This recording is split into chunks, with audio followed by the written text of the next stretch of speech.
Is this the end of FNAF and Funko? Recently, a well-known leaker in the Funko community, the Scarlet Joker, had said online that Funko had lost their master license for making FNAF plushes and action figures. Now notice that it's specifically only for action figures and plushes. Other things like pops, mystery minis, and whatever else they still have the master license for, and they can make FNAF items for those. But action figures and plushes will no longer be made by Funko for FNAF. And I believe the new company that actually got the master license for FNAF action figures and plushes is Jazzwares, which if you're not familiar with, don't worry, I'm not very well familiar with them either, to be honest. Not even bashing them at all, like I've genuinely not seen much of their stuff before. I'm a big wrestling fan, so I definitely have seen their AEW figures, and I think some of them look great. But besides that, I actually haven't seen much from them. And honestly, I think the idea that they're taking on the FNAF master license for action figures and plushes is actually pretty cool, because a lot of fans were upset with Funko just taking the exact same mold and repurposing it for a bunch of different action figures. And it seems like Jazzwares isn't a big fan of doing that. They actually like unique molds and a lot of detail into their figures. Especially what I've noticed with their AEW stuff, their stuff looks really cool, unique, and it looks like there's a lot of effort and detail put into the characters. Don't get me wrong, Funko definitely has made some very cool action figures for FNAF, but I just think Jazzwares is probably going to get a better job done when it comes to FNAF action figures. As for plushes, I'm not sure. I don't know what much about Jazzwares, if they even do plushes. And also, now that I'm thinking about it, I do believe the action figures from Jazzwares is probably going to be a little bit more expensive than what Funko was selling. Correct me if I'm wrong, but I believe they're like $40 to $50, and Funko was a little bit cheaper than that. But you are paying for higher quality items at the end of the day. The Jazzwares action figures look like they move in more spots than the Funko ones did, and they look like they have a lot more detail in them as well. Now, like I said, Funko has only lost a master license for the action figures and plushes. Pops and mystery minis and other things will still be coming from Funko, hopefully. So it's definitely not the end of FNAF and Funko. They're just not doing action figures and plushes anymore, which were actually pretty big for Funko, and I do believe they sold pretty well. FNAF in the past few years has been selling extremely well for Funko, and the plushes and action figures were some of the fans' favorites from Funko. But like I mentioned, I did see a lot of people complaining online that Funko was lazy with their action figures, which to be honest is nothing new from Funko. In the past, they just take a normal pop and then they use that exact same mold and that exact same pop like a trillion other times. Whether it be scented, flocked, glow-in-the-dark, chrome, metallic, whatever it is, Funko loves to milk the exact same molds that they have for Funko Pops all the time. So for me at least, it wasn't really a surprise that Funko was doing this with the action figures, but I can definitely understand why FNAF fans were upset with this, because there actually wasn't that many FNAF action figures to begin with. With Pops, there's like thousands to choose from, but with the FNAF action figures, there was only a handful. There wasn't really that many. Maybe not a handful, I'm definitely exaggerating a little bit, but there wasn't as many compared to Pops. And some of these figures were very expensive, so they just wanted to get cooler and more unique looking designs and figures made, which I totally understand at the end of the day. But yeah, as to whose idea this was, either FNAF or Funko, I'm not sure. I'm sure they're gonna work on a new deal. It definitely won't be the same that they had before. This actually has happened in the past with FNAF and Funko. I don't know if you guys remember this, but a few years back, I want to say maybe 4 or 5 years ago, Funko actually leaked all the characters from Security Breach way before the game was like even announced. Basically, Funko posted on all their official social medias announcing a whole new wave of Security Breach action figures. And this was actually before anyone knew any of the characters in the game. This was before like anyone actually knew anything about the game really. So it leaked the characters from the game. And if I remember correctly, I'll actually pop it up on the screen. I remember Scott actually putting on a Reddit saying that things going forward will be happening very differently, which I think is in reference to what has been happening the past couple of years with Funko and FNAF. There will be something released for the FNAF franchise, and then like a few months later, or even like a year later, the Pops will come out. So rather than FNAF sending Funko the concepts for all these different characters before the games come out, they're actually sending it to them as soon as the game comes out, so that way Funko can't leak anything before the game actually happens. And this does ruin it for Funko, because they can only start getting production on these items like a month after the game actually comes out and the hype has probably died down. Before, it was great. Whenever something happened in the FNAF franchise, Funko would release something for it around the same time. Now, unfortunately, they can't do that, and I think that's what Scott was talking about in that Reddit post a few years back. I don't think a lot of companies are happy with the fact that Funko has things leak all the time way too early before the Pops even come out. But going back to what I said, I definitely can expect Funko and FNAF to work out a deal, and they're definitely gonna fix the license and get some things worked out. And we can definitely expect to see more stuff from FNAF and Funko in the future. I believe Scarlet Joker even mentioned in their post that there's FNAF Funko Pops coming out still for the movie. They were rumored to be coming out a few months back, but now I'm guessing they're getting pushed back until like a licensing agreement has happened. Which, once again, going back to what I said, the fact that these Funko Pops are coming out almost a year after the movie came out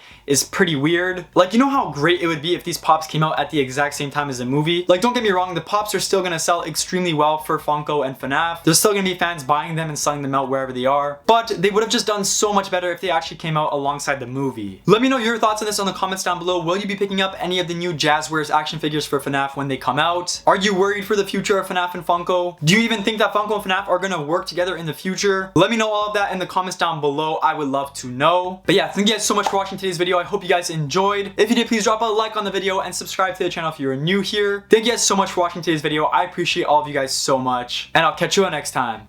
Peace.